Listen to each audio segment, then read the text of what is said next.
আমি এই কথাটা আসলে বলতে চাচ্ছিলাম না, কিন্তু আজকে আসলে বলতেছি যে আমি যখন জেলে ছিলাম, আমি কিন্তু ছাত্র দল বলি, ছাত্র শিবির বলি, বা যে আব্দুল কাদের আছে, ওরা একসময় আমাদের সাথে রাজনীতি করেছে। আমি কিন্তু সবার সাথে জেল খেটেছি, সুতরাং সবার প্রতি আমার একটা সহমর্মিতা বা সবার লড়াই সংগ্রামের প্রতি একটা শ্রদ্ধা আছে। এবং সাদিক কায়েম দুপুরবেলাও তাদের যে ছাত্র শিবিরের উপরে নির্যাতন নিপীড়নের কথা বলতেছিলেন, এখন বললেন যে ছাত্র শিবিরের উপরে যেরকম স্টিম রুলার চলেছে, কোনো ছাত্র সংগঠনের উপরে এরকম চলে নাই। এটা যদি আমরা ধরে নেই, তাহলে এরকম একটা নির্যাতিত নিপীড়িত ছাত্র সংগঠনের একজন দায়িত্বশীল হয়ে, আমি দেখেছি যে ভিডিওটা ফেক না সত্য এটা আজকে উনি বলবেন, যে যখন আমি নিজে 18 সালে জাতীয় নির্বাচনের সময় নিরাপদ বাংলাদেশের আন্দোলন করতে এসে টিএসসিতে ছাত্রলীগের হামলার শিকার হই, সেই সময় বা সেই নির্বাচনের পরে উনি সূর্য সেন হলে ছাত্রলীগ শেখ হাসিনা মিছিল করতেছিলেন আর সেখানে ভিডিও ক্লিপ দিচ্ছিলেন।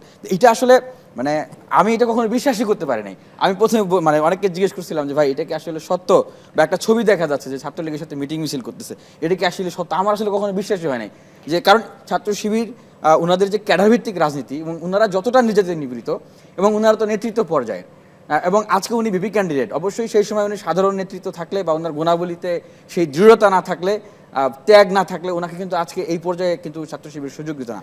তো নেতারই যদি আসলে এরকম অবস্থা, আর ওনাদের যদি কোনো ওনাদের যে যদি কোনো সংকট থাকতো, যেমন আর্থিক সংকট বা অন্য কোনো সংকট বা অন্য কোনো প্রবলেম, যে কারণে ওনাদেরকে ছাত্রলীগের সাথে আপোষ করে থাকতে হচ্ছে, এখন কথাটা হচ্ছে উনি যেটা বললেন যে ওনাদের মতো নির্যাতিত নিপীড়িত আসলে কেউ হয় নাই। এই জায়গা থেকে আমি আসছি। আমি যেটা বললাম যে আমি নিজে কিন্তু 8 বার ছাত্রলীগের হামলার শিকার হয়েছি, 12টা মামলা আমাকে দেওয়া হয়েছিল, আমি 2 বার জেল কেটেছি, এবং লাস্ট আমি 7 মাস সলিটারি কনফাইনমেন্টে ছিলাম। এবং এই কাদেরা তখন আমাদের সাথে ছিলেন, রাজনীতি করেছেন। দেখেছে যে প্রত্যেকবার আমরা যখন শিক্ষার্থীর জন্য কথা বলতে গিয়েছি, কালেমা পরে বুকে ফু দিয়ে সাংবাদিকদেরকে ফোন দিতাম যে ভাই অন্তত আমাদেরকে যদি মারে বা মেরে ফেলে আপনারা একটি ভিডিও করেন। তো ওনাদের ক্ষেত্রে নেতৃত্ব পর্যায়ে যদি ওনাদের এই অবস্থা হয়, ওনারা এখন বলতেছেন বিশ্ববিদ্যালয় নিরাপত্তা দিবেন, ওনারা নারী শিক্ষার্থীদের নিরাপত্তা দিবেন, তখন ওনারা তো নিজেদেরই আসলে মানে নিরাপত্তার জন্য ওনাদেরকে আসলে ছাত্রলীগের সাথে আপোষ করে থাকতে হচ্ছে। আবার যদি কোনো প্রতিকূল পরিবেশ আসে, তাহলে ছাত্র শিবির কি আবার মানে গুপ্ত হয়ে যাবে বা হারিয়ে যাবে, নাকি শিক্ষার্থীদের পাশে দাঁড়াবে? আর এখনো কিন্তু ওনাদের সকল কমিটি ওনারা পাবলিশ করে নাই নিরাপত্তাজনিত কারণে। আমরা এই দায় দিয়ে দেওয়া রাজনীতিকে ফিরে আসতে পারছি না। আমার কথা হচ্ছে ভাই, অপরাধী যে তাকে আইডেন্টিফাই করেন, ওই যে পারসেপশনের ভিত্তি করে দায় দিয়ে দাও, এইভাবে যদি চলতে থাকে সমাজে কখনো কল্যাণ হবে না। এই জায়গাতে আমরা সবাই কনসেনসাস আছি, এই যারা এই অপরাধের সাথে জড়িত, যারা সাইবার বুলিংয়ের সাথে জড়িত, আমরা তাদের বিরুদ্ধে মামলা করি। সে তো কালপিট, তার বিরুদ্ধে ব্যবস্থা নেই। এইটা না নিয়ে আমরা কি করতেছি, সে দায় দিয়ে দাও, ওইটা হলে সে ওইটা করতেছে, এটা হলে সে ওইটা করতেছে। এইভাবে তো সমাজের এইভাবে তো চলতে পারে না। তো অপরাধ, এবং এখানে হচ্ছে বলা হচ্ছে যখন মানে আমার যখন প্যানেলের কেউ হ্যারাসমেন্টের শিকার হচ্ছে, তখন আমি প্রতিবাদ করতেছি আর অন্য জায়গায় আমি চুপ থাকতেছি। আমার কাছে মনে হচ্ছে এটা আমার এখানে যারা বন্ধুপ্রতিম আছে তারা আমার অ্যাক্টিভিটিগুলো ফলো করে না। আমার যতগুলো ক্যাম্পাসে হ্যারাসমেন্ট হয়েছে এবং বাংলাদেশে যতগুলো প্রত্যেকটা হ্যারাসমেন্টের বিরুদ্ধে আমি স্টেটমেন্ট দিছি, প্রত্যেকটা হ্যারাসমেন্টের বিরুদ্ধে আমি প্রতিবাদ জানিয়েছি। যারা হ্যারাস করতেছে তারা হচ্ছে একজন কোলাঙ্গার, কালপ্রিট, তাদেরকে বিচার আওতায় নিয়ে আসতে হবে। কিন্তু এটাকে শুধুমাত্র একটা পক্ষের উপর দায় দিয়ে দেওয়া, এটা অপরাজনীতি। ভিডিওটা নিয়ে আগে বলেন, থেকে দূরে সরে আসতে চাই। আচ্ছা, এই ক্যাম্পাসে যখন আপনাকে এটা বুঝতে হবে, ক্যাম্পাসে যখন একজন শিক্ষার্থী আসে, অনেক বড় স্বপ্ন নিয়ে আসে, সে গ্রাম থেকে ক্যাম্পাসে হচ্ছে আসে, তো ওই অ্যানালজিতে যদি মানে এইভাবে ছাত্রলীগ ট্যাগ দেওয়া হয়, তাহলে ঢাকা বিশ্ববিদ্যালয়ে দেখা যায় 80% শিক্ষার্থীকে ছাত্রলীগ হিসাবে হচ্ছে তাদেরকে ট্যাগ দিতে হবে। এবং আমরা যদি দেখি আজকে জুলাই বিপ্লব যাদের একটু বলতে দেন, হাসান আব্দুল্লাহকে তাহলে আপনাকে ছাত্রলীগ বলতে হবে। মাহমুদ আলমের অনেকগুলো ছবি আছে, তাহলে সেও ছাত্রলীগ। এরপর হচ্ছে আপনার সার্জিস আলম থেকে শুরু করে এরকম অনেকে আছে। সুতরাং এই ক্যাম্পাসে সেটা আচ্ছা, ক্যাম্পাসের এই যে ছাত্রলীগের সন্ত্রাস, ছাত্রলীগের যে বাধ্য করে সাধারণ শিক্ষার্থীদেরকে প্রোগ্রামে নিয়ে যাওয়া, সেই অপরাজনীতির বিরুদ্ধে সেরা অপরাজনীতি কবর হয়েছে জুলাই বিপ্লবের মাধ্যমে। সেই 17 জুলাই সেই অংশটাতে যদি না যাই, আপনারটাই যদি জানতে চাই। বের করে দেব। এবং আমি যখন আসছি, আমি ডিফারেন্ট ফার্স্ট হয়েছিলাম, এরপর আমি লিগ্যালি অ্যাপ্লিকেশন করেছিলাম। লিগ্যালি অ্যাপ্লিকেশন করার পরে আমাকে সিট দেওয়া হয়েছিল, সেই বৈধ সিট থেকে আমাকে জোরপূর্বক প্রোগ্রামে নিয়ে গিয়েছিল, এবং এর আগেও আমাকে বিভিন্নভাবে টর্চার করা হয়েছে। তো ওই সময় বাধ্য হয়ে যে প্রোগ্রাম, এগুলোকে যদি আপনি অপরাজনীতি করেন, তাহলে ঢাকা বিশ্ববিদ্যালয় আপনাদের এই যে ম্যাক্সিমাম যে শিক্ষার্থীদেরকে বাধ্য করে প্রোগ্রামে নিয়ে যাওয়া, তাদেরকে তাহলে আপনাকে ছাত্রলীগ ট্যাগ দিচ্ছেন আপনি অন্য মানে একটা কৌশলের মাধ্যমে। রাজনীতি, এই বিভাজনের রাজনীতি থেকে, এই অপরাজনীতি থেকে আমরা বেরিয়ে আসতে চাই। আমরা এখন এই যে হচ্ছে ডাকসুতে এই যে আমাদের চিন্তা ভাবনাগুলো আমরা কেমন ক্যাম্পাস বিনিয়োগ করতে চাই, এটা নিয়ে আমরা আলাপ করতে চাই। আপনারা যদি সেই আগের কায়দায়, ঠিক আছে, এগুলোর মাধ্যমে যদি দায় দিয়ে দেওয়ার রাজনীতি করেন, তাহলে আলটিমেটলি দায় না। অবশ্যই আপনারা হচ্ছে অতীতকে ক্যারিয়ার পর্যালোচনা আলাপ অবশ্যই করতে পারি করতে হবে। কিনা, যেহেতু নির্বাচনী ভাবনা। অবশ্যই। আলাপটা হচ্ছে আজকে তো ডাকসুতে অনেক দলের অনেক বড় বড় প্যানেল প্রকাশিত হয়েছে এবং তারা খুব মাঠ কাঁপাচ্ছে, কিন্তু ডাকসুটা 5ই আগস্টের পরে কয়জন চেয়েছে, কয়টা দল চেয়েছে, এ ব্যাপারটা আচ্ছা, প্রশ্ন এই করা উচিত। প্রশ্ন- আমি হ্যাঁ, একটু বলি এই এই প্রসঙ্গটা জায়গাটায় একটু এসছে। যখন আমি বিনিয়ামিন মোল্লা ভাই একটা প্রশ্নের দিকে আসলে যেতে চাই, সেটা হচ্ছে যেটা আপনি শুরুতেই বলছিলেন, মানে যেটা কিছুক্ষণ ধরে বলছিলেন বাধ্য হয়েছেন, হলের গেট বন্ধ করে মিছিল করার যে কালচার এত বছর ধরে চলে আসছে, এটা নিয়ে কি করবেন যদি ভিপি নির্বাচিত হন? অবশ্যই একদম আমাদের সংক্ষেপে। আমাদের যে নির্বাচনী হচ্ছে আমাদের ম্যানিফেস্টো সেখানেই আছে। আমরা এই যে বিগত সময়ে যে হচ্ছে লেজুর ভিত্তিক ছাত্র রাজনীতি এবং হচ্ছে জোরপূর্বক শিক্ষার্থীদেরকে প্রোগ্রামে নিয়ে যাওয়া, তাদেরকে দাসের মতো ব্যবহার করা, এই গণরম গ্যাস্ট্রন কালচার, এটার মূল কারণ ছিল আবাসন সংকট। তো আমরা যদি শিক্ষার্থীদের ম্যান্ডেট পেয়ে জয়ী হয়ে আসি, এটা একদিন হবে না, একটা দীর্ঘমেয়াদী হচ্ছে আমার পরিকল্পনা থাকবে, একটা শর্ট মেয়াদে। বিশেষ করে আমি অগ্রাধিকার হচ্ছে আমাদের ছাত্রী যারা আছে তাদের। এখন পর্যন্ত দেখেন ঢাকা বিশ্ববিদ্যালয় আজকে স্বাধীনতার 5 দশক পার হয়েছে, 100 বছর পার হয়েছে, কিন্তু এখন পর্যন্ত আমাদের ছাত্রীদের জন্য মাত্র 5টা হল। হ্যাঁ, hall বাড়াতে হবে। এগুলি হচ্ছে basic সমস্যা। এবং পড়াশোনার আমি এই অংশগুলিতেও এই আসবো। জায়গায় আমরা বেনিয়ামিন, আপনি একটু বলেন। সবার আগে আমরা একটু বলতে দেন, এটা একটু শেষ করতে দেন। ছাত্রীদের আবাসন সংকট, এখন হল নির্মাণ করা পাশাপাশি যে ছাত্রীরা সিট পাবে না, আমাদের আইভি হোস্টেল ভাড়া করা হয়, এভাবে আমরা হোস্টেল ভাড়া করা, অথবা এটা করতে না পারলেও তাদেরকে হচ্ছে স্কলারশিপ দেওয়া, যে খরচটা হচ্ছে তার লাগে, এটা ইনশাআল্লাহ আমরা এনশিওর অবশ্যই করব। এটা একটা ভালো উদ্যোগ, আপনার কাছে শুনতে চাই।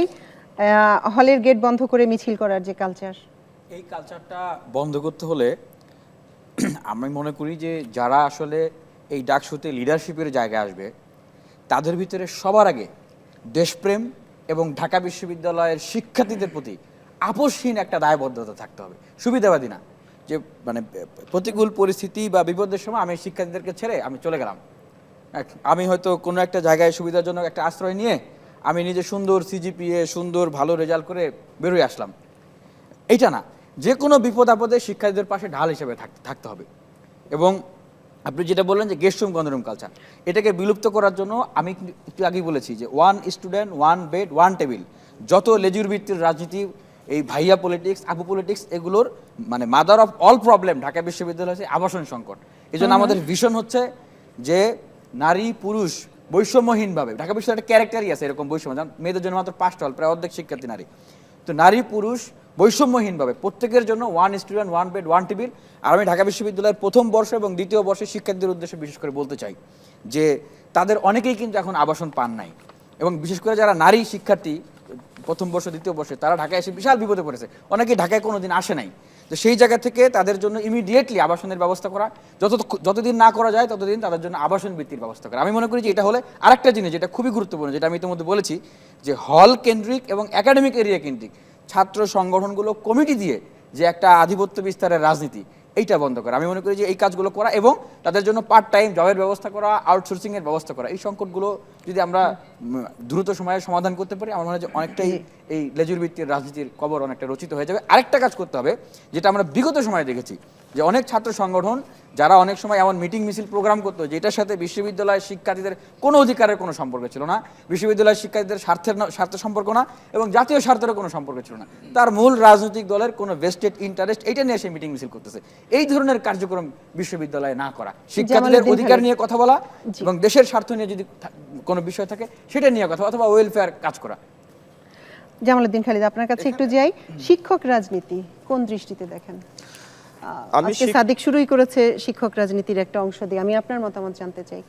আমি শিক্ষক রাজনীতির ব্যাপারে আলোচনা করার আগে একটু ছোট্ট করে একটা ইনপুট দিই, সেটা হচ্ছে যে সবাই হলো এই যে আপনার ওই যে গণরুম গেস্ট রুম কালচার বা হচ্ছে হলের গেট বন্ধ করে মিছিলের বিপরীতে যে কথাগুলো বললেন, মূল কথা কেউই বলেন নাই। কেন এটা বন্ধ হচ্ছে না? ঢাকা বিশ্ববিদ্যালয়কে একটা স্বায়ত্তশাসিত প্রতিষ্ঠান বলা হলো, এটা আসলে স্বায়ত্তশাসিত প্রতিষ্ঠান না, সেটা প্রত্যেকবারই সরকার শাসিত প্রতিষ্ঠান হয়। আমাদের এখানে যদি সমস্যার সমাধান করতে হয়, সবার আগে আনতে হবে ঢাকা বিশ্ববিদ্যালয়ের সাহিত্য শাসনটাকে বাস্তবিক রূপান্তর করতে হবে, 73-এর অধ্যাদেশকে পাল্টাতে হবে, সেটাকে ছাত্রদের অনুকূলে সংস্কার করতে হবে। আবার আমাদের যে সিনেটের মধ্যে আমাদের যদি ডাকসু থাকে, তখন সিনেটে আমাদের প্রতিনিধি থাকে, অন্য সময় থাকে না, সিন্ডিকেটে কোনো সময় থাকে না। আমাদের সিন্ডিকেটের সর্বাবস্থা ছাত্র প্রতিনিধিত্ব যদি থাকে, তখন এগুলো সংকট আসবে। আপনার আবাসন সংকট আমরা দূর করার কেউ না, তবে আমি একটা অস্থায়ী সমাধান বলতে পারি, আপৎকালীন। আমাদের ক্যাম্পাসে যে কর্মচারীদের যে বিশাল বিশাল ভবনগুলো রয়েছে, সেগুলো অধিকাংশই ভাড়া দেওয়া হয়, আমরা জানি, আমরা প্রত্যেকের ওপেন সিক্রেট। আমার কথা হচ্ছে যতদিন না পর্যন্ত শিক্ষার্থীদেরকে 100% আবাসনের আওতায় না আনা যায় ততদিন পর্যন্ত এই যে বড় বড় ভবনগুলো শিক্ষার্থীদের দিয়ে দেওয়া উচিত। এটা আপৎকালীন সমাধান হতে পারে অন্য সবগুলো বাদ দিয়ে। আপনি তারপর শিক্ষক রাজনীতির প্রশ্নে এসেছেন, আমি এটার উত্তর দিব এভাবে যে আমি হচ্ছে গত নভেম্বর ডিসেম্বরেই ডাকসুকে কেন্দ্র করে তিন দফা দাবি তুলেছিলাম। এক নম্বর দফা দাবি ছিল হচ্ছে শিক্ষক ও কর্মচারী রাজনীতি নিষিদ্ধ করা। কারণ হচ্ছে ঢাকা বিশ্ববিদ্যালয়ের শিক্ষক ও কর্মচারী রাজনীতি থেকে কোনো ধরনের কোনো ইনপুট জাতীয় রাজনীতিতেও নাই এবং আমাদের ক্যাম্পাসেও নাই। এটার ইম্পোর্ট একটাই আছে, সেটা হচ্ছে সাহিত্য শাসনের বিপরীতে সরকারের মানে সরকার দলীয় শাসনকে প্রতিষ্ঠিত করা ছাড়া এই শিক্ষক রাজনীতি এবং কর্মচারী রাজনীতির কোনো ইম্পোর্ট নাই। ফলে ছাত্র রাজনীতির একটা ইম্পোর্ট আছে জাতীয় রাজনীতির, সেটা আমরা রাখতে বলি, সেটা আমরা নাই করে দিতে পারবো না। কিন্তু শিক্ষক এবং কর্মচারী রাজনীতির কোনো প্রয়োজন নাই, এটা বরঞ্চ একটা সিন্ডিকেট হয় এবং এই সিন্ডিকেটের কাছে আমরা ছাত্ররা বারবার ধরা খাই। এই সিন্ডিকেটের কারণেই হচ্ছে আমরা আমাদের সাহিত্য শাসন ফিরে পাচ্ছি না। এজন্য আমি বলবো, উনি বলেছেন আবাসন সংকটটা হচ্ছে সকল সমস্যার মূল, আমি বলবো না, সকল সমস্যার মূল হচ্ছে আমাদের সাহিত্য শাসনটা আসলে নাই, এটাকে ফিরিয়ে আনতে হবে। আপনি কি মনে করেন? আচ্ছা, এখানে হলের বিষয়ে সেটা হচ্ছে ডাকসুতে 1 বছর